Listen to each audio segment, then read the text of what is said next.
have been predicting it, all of the people who are in cash, which is there's tons of them, can go and buy all of these cheap assets. Because currently they're all overvalued. So we agree there, Mickey. Thank you. And since you have that perspective, hold on. One second. No. One second, ma'am. You can be upset. You can be upset as soon as I'm done. Just let me finish. I'm not upset. Finish. I'm not upset. Let me finish. Please and thank you. What you said a couple of things, though. Please and thank you, bro. Like, why you so aggressive? Calm down. No. Yeah, I'm not doing that today. All right, you can back up if you're nice. Okay? We're not doing that. We're not calling. I'm not nice because I asked you to just leave him until you finish. We're not doing that.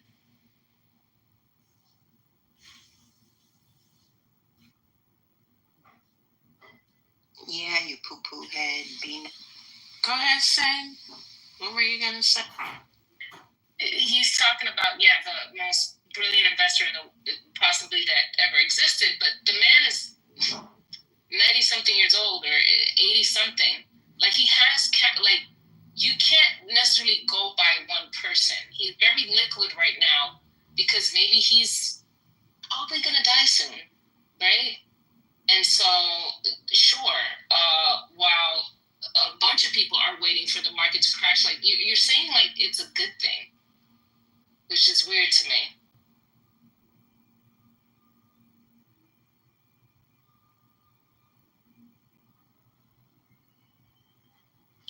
It actually is a good thing if you're prepared for it.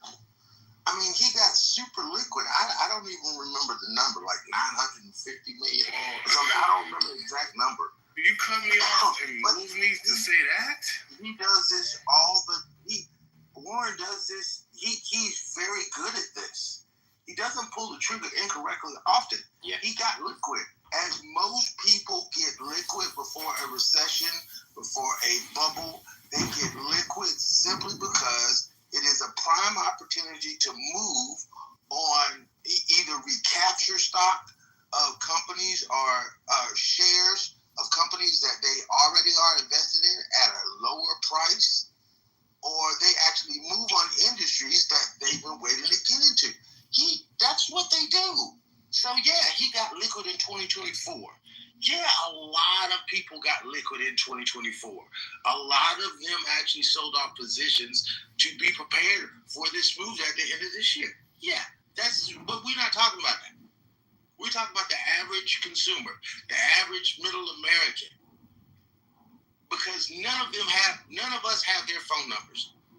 I don't know. The reason why I bring it up, what they're doing, is because they understand something better and more intimately. No, it's not that they understand it better. We just don't have to move that way. We can't move like institutions. We're not sitting on $100 billion. Nobody in here is looking at it. It's not that we can't see that. We can look at the same historical charts that they look at. But we don't have the capital to move the market like they do.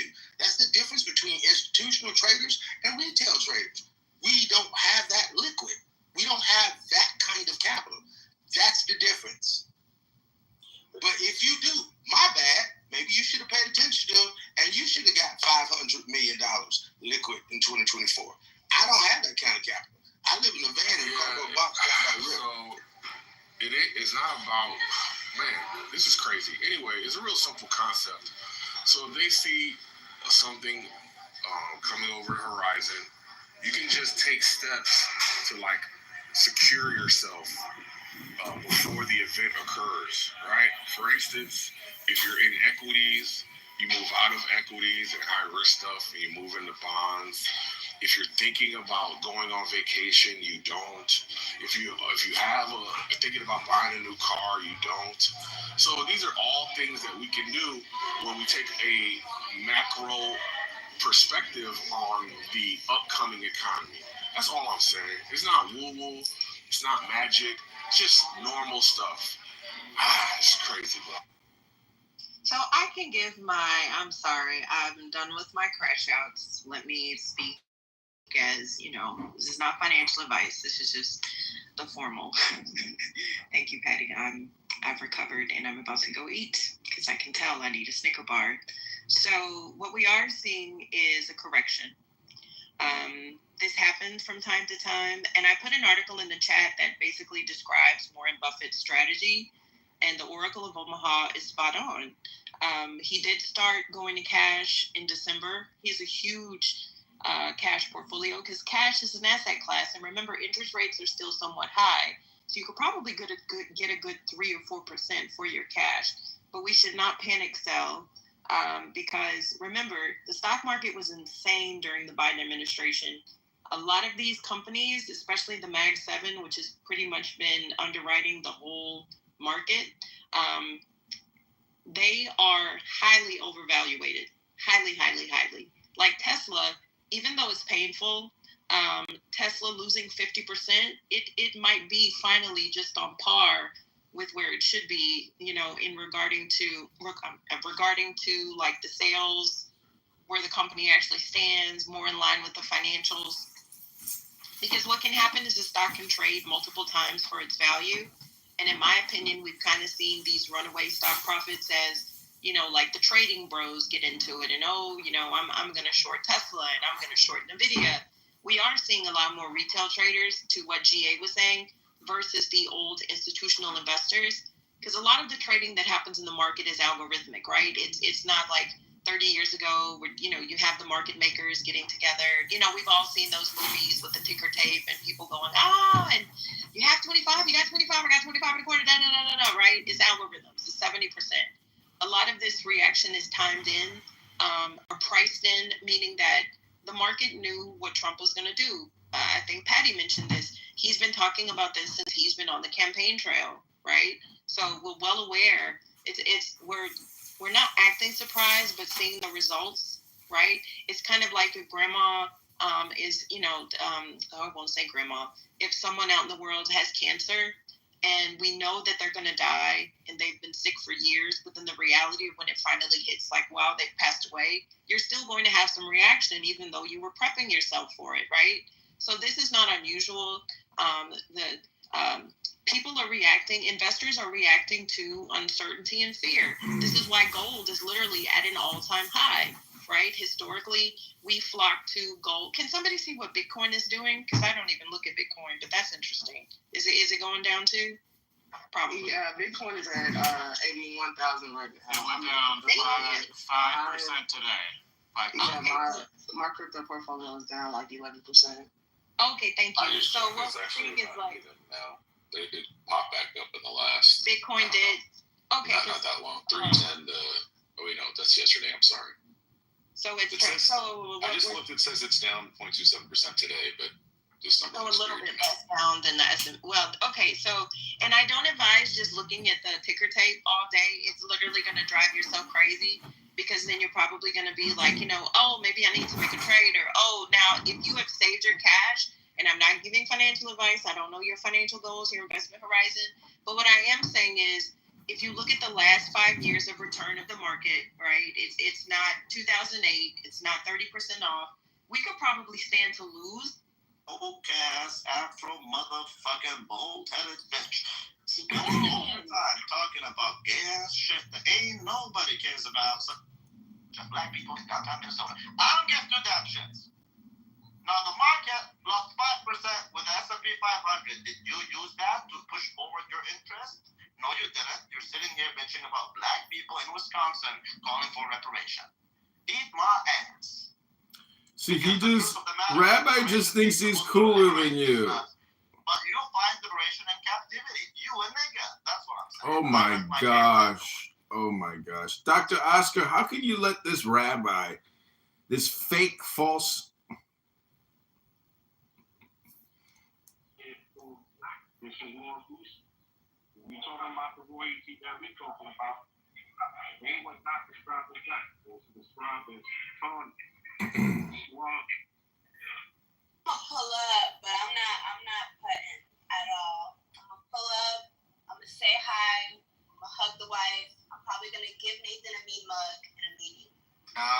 You promised me a shot and a beer. Yeah, I forget. Welcome back to another exciting episode of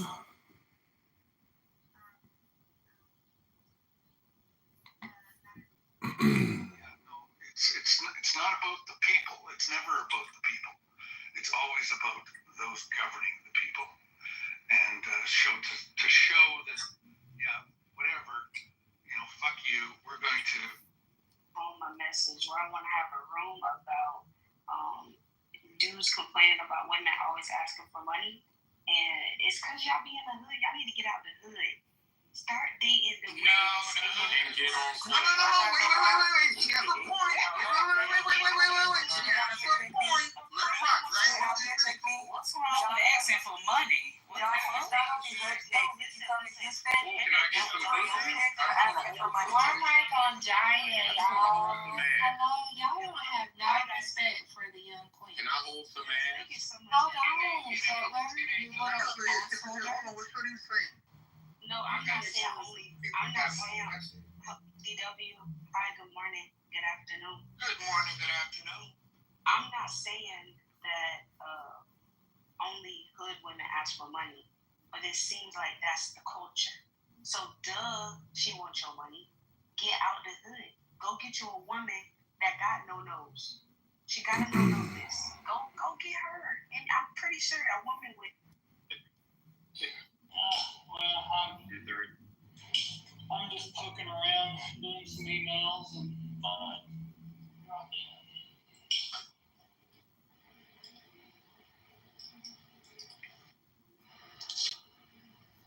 yeah, charges for injury. Yeah, Carson.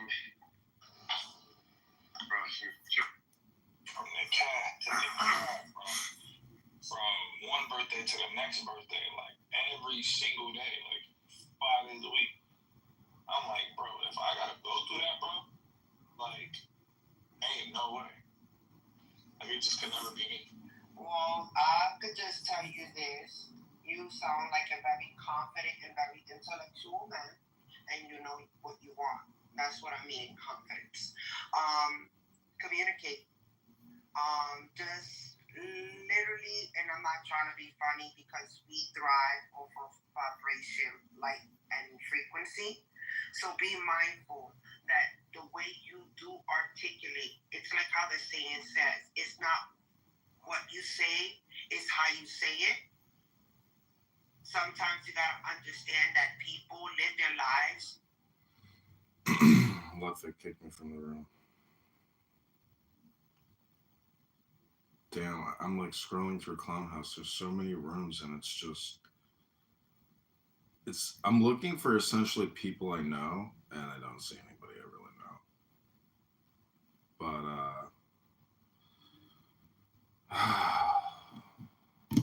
let me see what else I can find. This is only gonna go for like, it's gotta stop soon because this is pointless. all of those things. The problem is that they're doing it in an environment of heightened uncertainty, which means they cannot rely on they cannot be lean, right? Basically, which is going to drive up the cost of the supply chains. We have, if this sounds familiar, The biggest it's because on the previous Trump administrations, I said so many funny things yesterday. I haven't heard this song in how long. I'm about to play this shit. And the game continues. I'm about to play this song right now. I haven't heard this shit in how long. Oh, you see how it started? For you. I told you. So we're going to have a supply shock, and yeah, I don't know what's going to happen after that. That depends. Like last time, there was a supply shock. There were a few small bank failures in the United States, right? The SVB and others. We don't want to hit on the room. If I wanted to do that, I would have made a God room right now to hit on delusional people talk all day about nothing. Yeah, but what are you? I don't want to hear delusional people talk about nothing right now. Crisis happening. But what are you talking about in there? You know, So what am I talking about? But yeah, I guess the headline is that. So what am I talking about? Yeah. The level of We ain't talking about nothing. We listen to the music. You don't hear it? is really It's so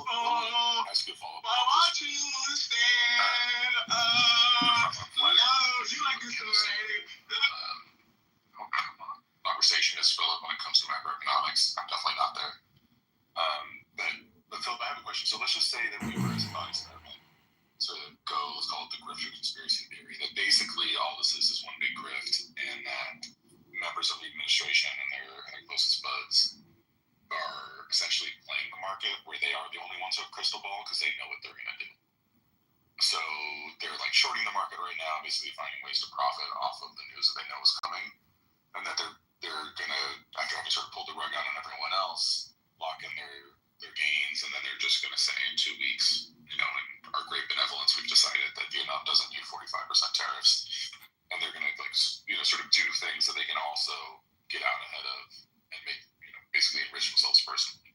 Is that just the stuff of absolute pure fantasy, or is that something that you think could potentially be playing out? I mean, maybe, but even in the environment, are they going to lift all the tariffs, right? In this scenario, maybe with enough pressure they would, right? And I think that's a good point because, yeah, we all understand the economic drawdown from this, right? But I think the primary story is the political economy story, that the rest of the world, right, the managers in Vietnam, if for 2 weeks, they're going to sit and think, okay, how they're going to do their business now, right? Or importers from Vietnam, or Nike, right? With its distributed supply chain, that's going to be probably tariffed 20 different times because, like, their garments are shipped from, like, they have long supply chain crisscrossing all different types of countries to do their stuff, right? Now they have to figure out not only what the United States is doing, but what it's like, especially for companies like Nike or automakers or anybody who has long stretched supply chain, this is insanity, right? This because, again, for the past, globalization depends on smooth, lean, structured supply. Bond vigilantes, the left also hates this part, right? But I guess we're all neoliberal now.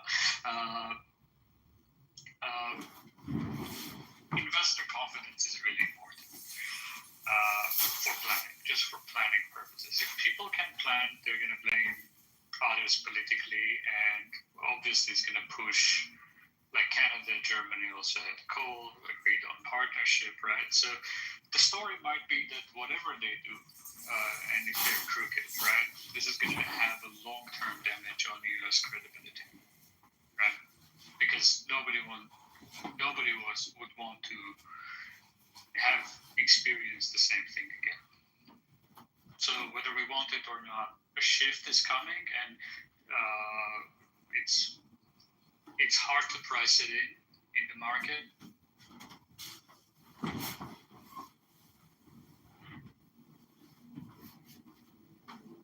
Did we lose him? No, there he is. He's back. So Screen time. Yeah, I'll wrap up.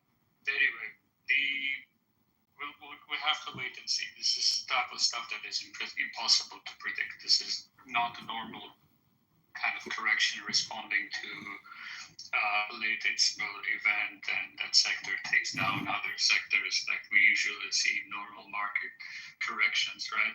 This is reshaping of the world economy. This is going back on trade and economic practices that were accepted since the 70s, right? So I don't think this is the end of the story, right? The market correction today.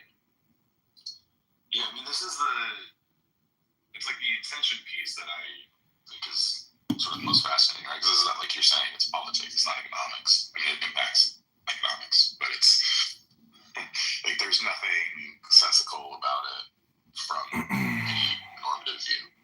And so to me, the question becomes like, okay, then what's going on, right? Are we just, unfortunately beholden to the whims of a madman? Yep. Is there like a nefarious? Yeah, I mean, that definitely feels as part of it, right? That's the only thing, honestly. And I've tried that's the to. only thing. But that's kind of what I'm trying to get at, Philip. It's like, are we like sure there's not some like, I don't know, there's like the deeper Russian plot version of this, and there's the just grifting in the U.S. plot. There's like a few different ones. No, welcome to the reality that the rest of the world lives out of Europe, right? Usually there is like Putin decides to do something in the morning, he doesn't. Ilham Aliyev decides to do something, he doesn't. There Erdogan decides to jail the opposition, he does it. Not because there is some type of drawn-out plan or there is a think tank and they wrote a paper, but because one person just decided to do something. This is there is, and I tried to say, I can, it's really hard to say wash anything. Like there is Steven Miran, his economic paper, or some people will bring it up. It's all bullshit. Like it has, what Trump is doing has nothing to do with Steven Miran's paper.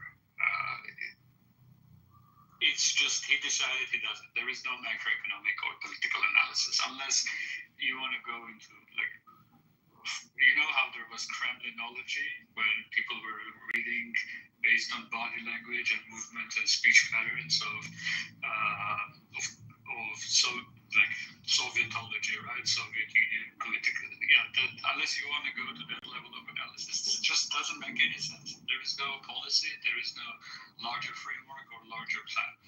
Well, if you guys already discussed the interest rate thing, Hold on, just before we jump to something else. I'm okay to jump to that. I just want to finish off this part first. Yeah, I think that one of the things that's interesting about, first off, point well made about welcome to living in this kind of way, this kind of leader, fair.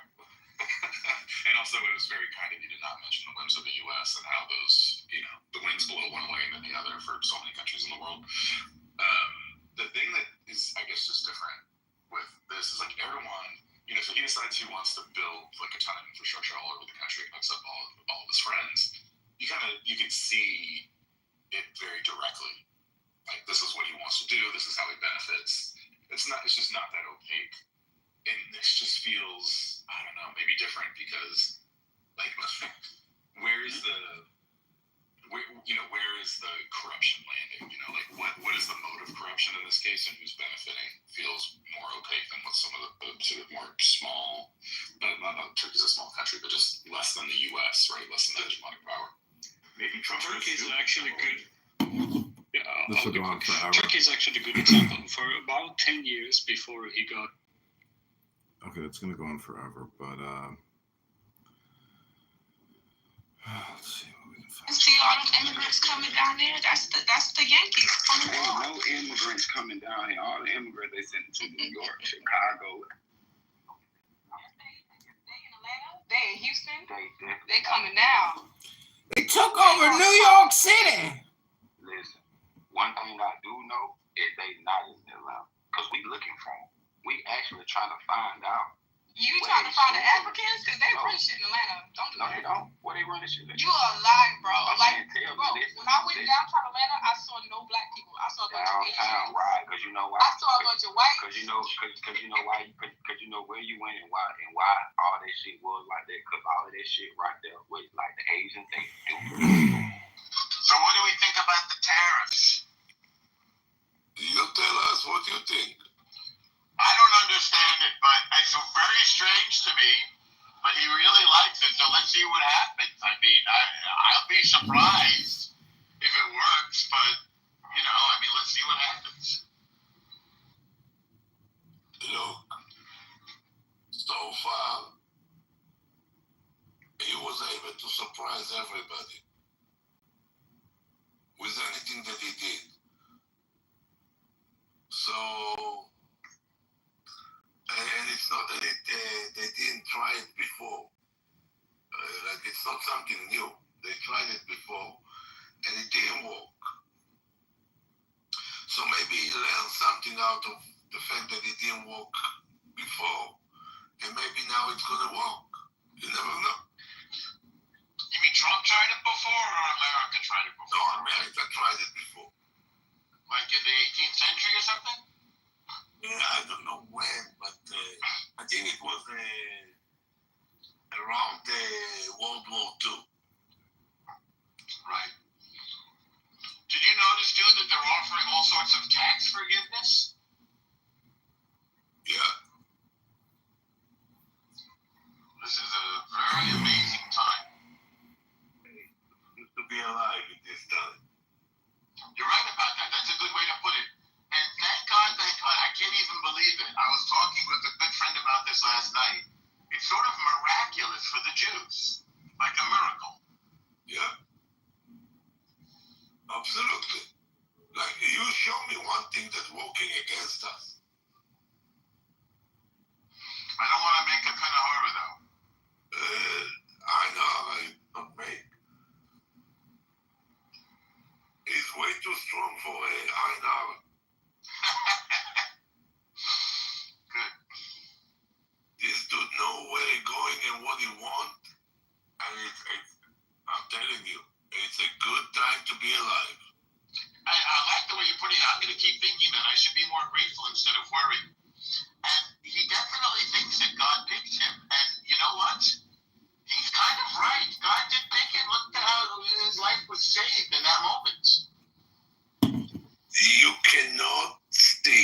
ask for that. I did ask for a sign from God, you know, like that we're moving in the right way, and that was like the day before that freaking happened, and like I was like, So this is your fault, Danny. I hope not, but shit. Did you hear what happened when he was sick with COVID? That I had a dream that I was there when he was sick that night or whatever. It was